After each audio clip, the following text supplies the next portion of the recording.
তোমরা দেখছো AIR academy. তো আজকে আমরা আলোচনা করব ইতিহাসের অত্যন্ত গুরুত্বপূর্ণ কিছু প্রশ্ন যেগুলো তোমাদের পরীক্ষায় আসে।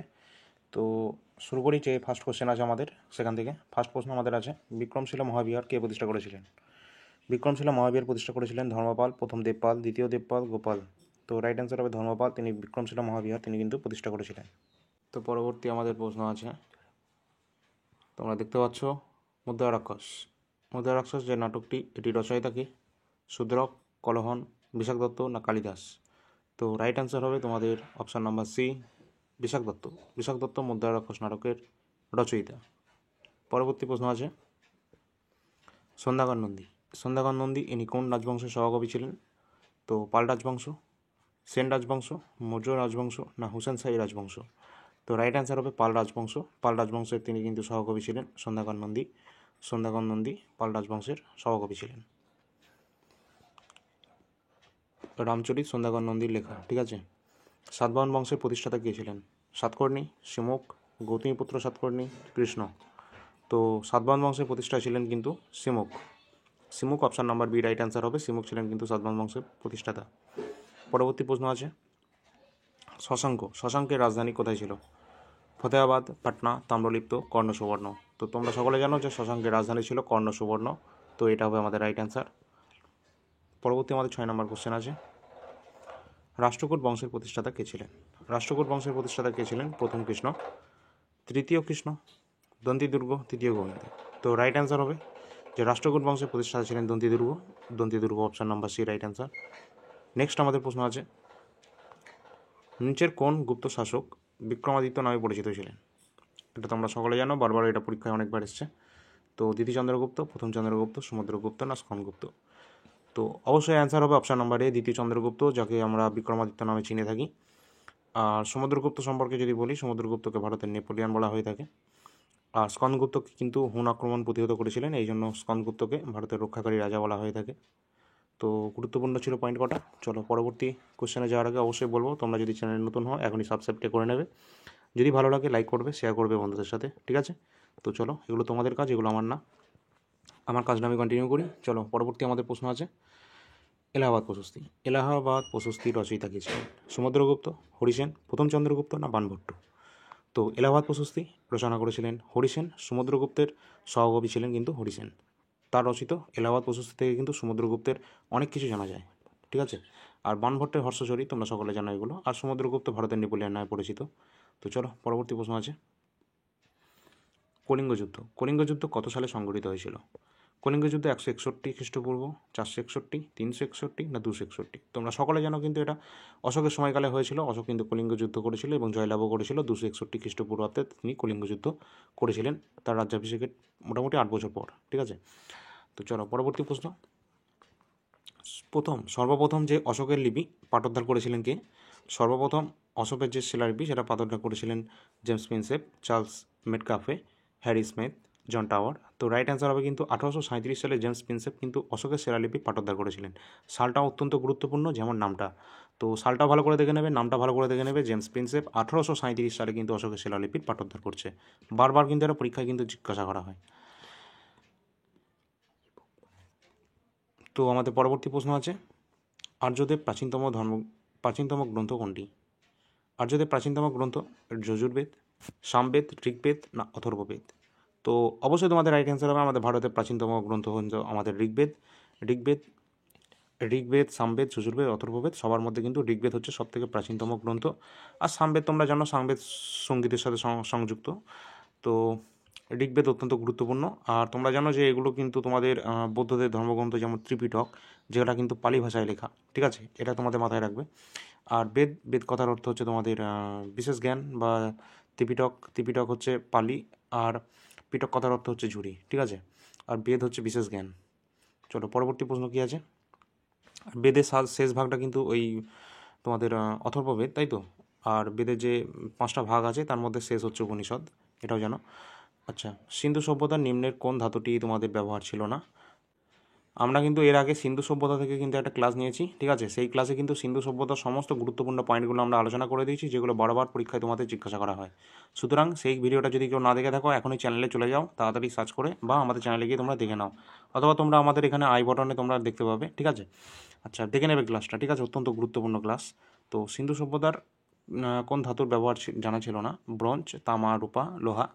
তো অবশ্যই লোহা আমাদের রাইট অ্যান্সার হবে। সিন্ধু সভ্যতার মানুষেরা লোহার ব্যবহার জানতো না, তারা পশুদের মধ্যে ঘোড়ার ব্যবহার জানতো না, ঠিক আছে? এইরকম বিভিন্ন জিনিস এখানে কিন্তু আলোচনা করা আছে। পরবর্তী আমাদের যে প্রশ্নটা আসছে তার আগে তোমাদের একবার বলে রাখি যে আমাদের যে ইবুকটা সেটা কিন্তু লঞ্চ হয়েছে, অনেক ছাত্রছাত্রী তারা কিনে ফেলেছে। তোমরা যদি এখনও কেউ বাকি থেকে থাকো তাহলে তাড়াতাড়ি করো, ইবুকটা মাত্র 51 টাকায় তোমরা পেয়ে যাচ্ছ সমস্ত 1 বছরের অ্যাক্সেস, জানুয়ারি থেকে ডিসেম্বর পর্যন্ত। আমরা এখন দিচ্ছি জানুয়ারি থেকে জুন পর্যন্ত দিচ্ছি। তো পরবর্তী যারা যারা 51 টাকা পেমেন্ট করবে তাদের আর এক্সট্রা পেমেন্ট করতে হবে না, তারা জুলাই থেকে ডিসেম্বর পর্যন্ত এমনি পেয়ে যাবে, ঠিক আছে? তো অবশ্যই তোমরা যারা যারা পারচেস করোনি তারা করে নাও, আর যারা যারা পারচেস করে ফেলেছো তাদের টেনশন নেই। তাদের যে জুলাই মাস, আজকে 31 জুলাই, আজকের যে তারিখটা শেষ হয়ে যাবে, তারপর মোটামুটি তোমাদের 5 থেকে 7 দিনের মধ্যে তোমরা এই জুলাই মাসের কারেন্ট অ্যাফেয়ার্সটা তোমরা যারা যারা নিয়েছো তারা কিন্তু সেই হোয়াটসঅ্যাপ যে তোমাদের যেখান থেকে নিয়েছো আর কি, সেখানেই সেই নাম্বারেই কিন্তু তোমরা পেয়ে যাবে, ঠিক আছে? আর যারা যারা কিন্তু ইবুক নেবে তাদেরকে ইবুকটা একবার দেখিয়ে দিই।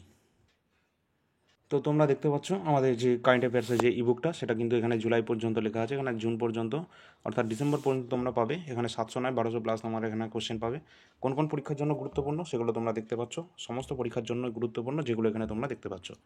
আর যদি তোমরা এটা নিতে চাও কোথায় কন্ট্যাক্ট করবে, এই যে কন্ট্যাক্ট নাম্বার দেওয়া আছে, হোয়াটসঅ্যাপ নাম্বার 9593142593, এই নাম্বারে তোমরা শুধু হোয়াটসঅ্যাপ করে দেবে, তাহলে তোমরা আমাদের টিমের সাথে যোগাযোগ করবে, ওকে? আচ্ছা, আর যে টপিক এখানে কিন্তু তোমাদের কারেন্ট অ্যাফেয়ার্স তো আছে, তার সাথে কিছু এই যে স্ট্যাটিক কটা আছে, এই স্ট্যাটিক অপশানগুলো তোমরা দেখতে পাচ্ছ, এই স্ট্যাটিক যেগুলো তোমরা পেয়ে যাচ্ছ কারেন্টের সাথে। আর আমরা যদি প্রাইসের কথা বলি, মোটামুটি 135টা এখানে পেজ সংখ্যা রয়েছে, যার প্রাইসটা আমরা রেখেছি সম্পূর্ণ তোমাদের একদম কম দামে, যেটা হচ্ছে মাত্র 51 টাকায়। তোমরা যদি মাসে ক্যালকুলেট করো এটা কিন্তু তোমাদের 5 টাকারও কম দামে চলে আসবে, ঠিক আছে? প্রতি মাসে 5 টাকার কম দামে কিন্তু এই এত সুন্দর কারেন্ট অ্যাফেয়ার্স পাচ্ছ। এই দামটা মোটামুটি তোমাদের 200 টাকা সমান, ঠিক আছে? মিনিমাম 200 টাকা সমান 6 মাসে, তাও আবার, ঠিক আছে? সেই জায়গায় আমরা কত কম দামে দিচ্ছি তোমাদেরকে সেটা তোমরা বুঝতে পারছো। যারা নিয়েছে তারা অবশ্যই তারা বুঝতে পারছে যে তাদের কতটা হেল্পফুল হয়েছে। তো কোশ্চেনগুলো তোমরা দেখতে পাচ্ছ, এগুলো সব কোশ্চেন যেগুলো বিভিন্ন পরীক্ষায় তোমাদের অলরেডি চলে আসা কোশ্চেন। তো অবশ্যই তোমাদের SSC, rail, WB, KP constable এবং তোমরা যারা ডব্লিউবিপিএসসি, ক্লার্কশিপ, ডব্লিউবিসিএস এবং মিসলেনিয়াসের এক্সাম দেবে তাদের সকলের জন্য কিন্তু এই পিডিএফটা অত্যন্ত গুরুত্বপূর্ণ। সুতরাং যারা যারা কেনোনি তারা বাইটা করে নেবে, ডেমো আমাদের টেলিগ্রাম চ্যানেলে দেওয়া আছে, ঠিক আছে? আর টেলিগ্রাম চ্যানেলের লিঙ্ক আমাদের ডিসক্রিপশনে দেওয়া আছে। তো চলো আমরা যেখানে ক্লাসটা করছিলাম সেখানে আমরা ফিরে যাই, তোমরা এগুলো সব দেখে নেবে। তো তোমরা দেখতে পাচ্ছ 13 নম্বর কোশ্চেন, আলাই দরওয়াজা এটা কার স্থাপত্য কীর্তি? তোমরা সকলে জানো যে আলাই দরওয়াজা এটা কে তৈরি করেছিল? আকবর, হায়দার আলী, আলাউদ্দিন খলজি না আলমগীর? তো অবশ্যই আলাউদ্দিন খলজি, তিনি কিন্তু তৈরি করেছিলেন আলাই দরওয়াজা। অত্যন্ত গুরুত্বপূর্ণ প্রশ্ন। পরবর্তী আমাদের যেটা আছে, আচ্ছা কুতুব মিনার যদি বলে, আচ্ছা ঠিক আছে ওই প্রশ্ন পরে আসছি। ফার্স্ট কোশ্চেন এখানে কী আছে? 14 নম্বর কোশ্চেন, তহকিকি হিন্দ এটি কার রচনা? অপশান আছে তোমাদের ইবন বতুতা, আল বেরুনি, আবুল ফজল নাকি বদায়ুন। তো তহকিকি হিন্দ তোমাদের হচ্ছে অল বেরুনির লেখা, ঠিক আছে? অত্যন্ত গুরুত্বপূর্ণ, অল বেরুনি। আকবরনামা আবুল ফজলের লেখা, ঠিক আছে? আচ্ছা, পরবর্তী প্রশ্ন, ভারতের শেষ মুঘল সম্রাট কে ছিলেন? ভারতের শেষ মুঘল সম্রাট কে ছিলেন? দ্বিতীয় বাহাদুর শাহ, মোহাম্মদ শাহ, দ্বিতীয় আকবর শাহ, ঔরঙ্গজেব। তো ভারতের শেষ মুঘল সম্রাট কিন্তু ছিলেন দ্বিতীয় বাহাদুর শাহ। অত্যন্ত গুরুত্বপূর্ণ প্রশ্ন, তার সময়কালে বিভিন্ন গুরুত্বপূর্ণ ঘটনাগুলো জিজ্ঞাসা করা হয়, ঠিক আছে? এগুলো একটু দেখে নেবে।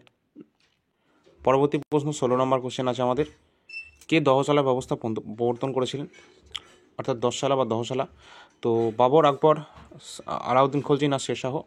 তোমাদের এখানে কিন্তু এটা মুঘল যুগের জিজ্ঞাসা করছে, তো মুঘল যুগের কিন্তু আকবর এটা প্রবর্তন করেছিলেন, ঠিক আছে? তো পরবর্তী প্রশ্ন আছে, নিচের কোন শাসক পরাক্রমাঙ্ক উপাধিটি নিয়েছিলেন? তোমরা সকলে জানো পরাক্রমাঙ্ক ভারতের নেপোলিয়ান, ঠিক আছে? যার বিনা বাদণ্ডত একটা মূর্তি পাওয়া গেছে, যেটা সমুদ্রগুপ্তের এলাহাবাদ প্রশস্তি থেকে পাওয়া যায়। তো বলেই দিলাম সমুদ্রগুপ্তের এলাহাবাদ প্রশস্তি হরিসেনের, ঠিক আছে? তো পরাক্রমাঙ্ক উপাধি এটা কিন্তু সমুদ্রগুপ্তের ছিল। অয়াসূত্র উপাধি যেমন ছিল কৌণিক, ঠিক আছে? পশুপতি বংশের রাজা ছিল হর্ষবর্ধন, অত্যন্ত গুরুত্বপূর্ণ, চন্দ্রগুপ্ত। আচ্ছা, পরবর্তী প্রশ্ন আছে, খানোয়ার যুদ্ধ কবে হয়েছিল? খানোয়ার যুদ্ধ, তো খানোয়ার যুদ্ধ হয়েছিল 1527, 1556, 1576, 1526। তো খানোয়ার যুদ্ধ হয়েছিল 1527 খ্রিস্টাব্দে। এটা হয়েছিল বাবর আর রাণা সংগ্রাম সিংয়ের মধ্যে কিন্তু, ঠিক আছে? যেখানে বাবর কিন্তু সেখানে জয়লাভ করেছিল 1527। তো পরবর্তী প্রশ্ন আমাদের আছে, বিভিন্ন ইতিহাসে গুরুত্বপূর্ণ যুদ্ধ এবং সালগুলো নিয়ে কিন্তু আমরা অলরেডি ক্লাস দিয়ে দিয়েছি, সেটা যদি না দেখে থাকো তাড়াতাড়ি দেখে নেবে, ঠিক আছে? অত্যন্ত গুরুত্বপূর্ণ কিন্তু সেটা। আচ্ছা, পরবর্তী প্রশ্ন হচ্ছে আমাদের বাংলার প্রথম স্বাধীন নবাব কে ছিলেন? সবাই জানো এটা বাংলার প্রথম স্বাধীন নবাব ছিলেন কিন্তু আমাদের মুর্শিদ কুলি খাঁ, ঠিক আছে? মুর্শিদ কুলি খাঁ কিন্তু বাংলার প্রথম স্বাধীন নবাব। আর সিরাজউদ্দৌলার সাথে কিন্তু তোমাদের যে যুদ্ধটা হয়েছিল সেটা হচ্ছে তোমাদের সিরাজউদ্দৌলার হয়েছিল তোমাদের, তো সিরাজউদ্দৌলার সাথে হয়েছিল যেটা হচ্ছে তোমাদের পলাশির যুদ্ধ। এটা কিন্তু সিরাজউদ্দৌলার সময়কালে হয়েছিল।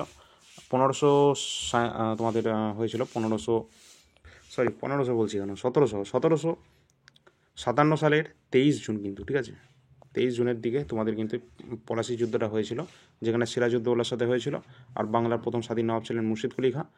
আর তোমাদের যে তারপর যেটা হচ্ছে সেটা হচ্ছে 64-তে, যেটা হচ্ছে বক্সারের যুদ্ধ 1764-তে, ঠিক আছে? এইভাবে তোমরা সালগুলো দেখে নেবে। এই ক্লাসটা কিন্তু তোমাদের দিয়ে দিয়েছি এর আগে, ঠিক আছে? আচ্ছা, ছত্রপতির নামে কে পরিচিত? এটা সকলে জানে ছত্রপতির নামে কে পরিচিত, মারাঠা পুত্র। তো অবশ্যই তোমাদের অপশান আছে কি, হর্ষবর্ধন, অশোক, বালাজি বাজিরাও, নাকি তোমাদের শিবাজি? তো অবশ্যই শিবাজি আমাদের রাইট অ্যান্সার হবে। তো এই ছিল অত্যন্ত গুরুত্বপূর্ণ আমাদের কিছু প্রশ্ন, যেগুলো নিয়ে আজকে আমরা আলোচনা করে দিলাম। যদি ক্লাসটা ভালো লাগে অবশ্যই লাইক করবে, শেয়ার করবে বন্ধুদের সাথে, আর অবশ্যই ফিডব্যাক দেবে তোমাদের ক্লাসগুলো কেমন লাগছে। আর তোমাদের যদি ইবুকটা যদি কেউ এখনও পর্যন্ত না নিয়ে থাকো তাড়াতাড়ি করে নাও, আর যারা নিয়েছো তাদের টেনশন নেই, পরবর্তী তোমরা 6 মাসেরটা ফ্রি পেয়ে যাবে। ওকে, তো চলো। তো অবশ্যই তোমরা বুঝতে পারছো আজকে শরীরটা খুব একটা ভালো না, তো তার জন্য ক্লাসটা একটু ছোটোখাটোই রাখলাম।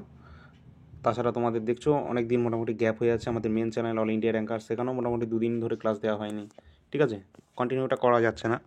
তো অবশ্যই দেখি 2-1 দিনের মধ্যে সেটা সব কিছু ঠিকঠাক হয়ে যাবে, তারপর মোটামুটি কন্টিনিউ তোমরা ক্লাস পেয়ে যাবে। ওকে, তো চলো পরবর্তী ক্লাসে অবশ্যই তোমরা দেখা হবে। আর সাবস্ক্রাইব করে নিও আমাদের চ্যানেল AIR একাডেমি এবং all India rankers YouTube channel. চলো পরবর্তী ক্লাসে আবার দেখা হবে। ধন্যবাদ।